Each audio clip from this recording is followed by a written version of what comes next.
Sa age qualification po guys, no? Pasok po dito ang 20 to 55 years old.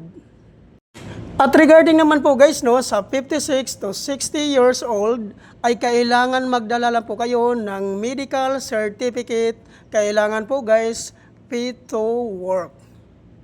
So, yan po lahat ang mga requirements po guys, no, na kailangan nating i-prepare po, no. So, take note din po pala guys, regarding po sa mga hindi po nakapangalan sa inyo yung mga motor, ay kailangan nyo lang po magdala ng authorization letter. At hingian nyo po ng one valid government IDC owner. At ipotocopy nyo po, papirmahin nyo po ng 3 beses sa baba.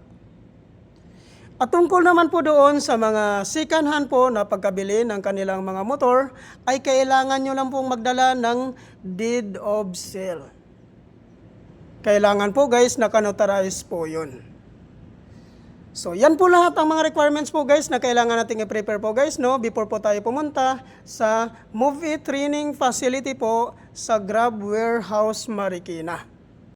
At ang kagandahan po dito guys, no, pag once ma-activate po kayo sa araw na yon, ay maabil nyo po ang zero commission po ni Move It.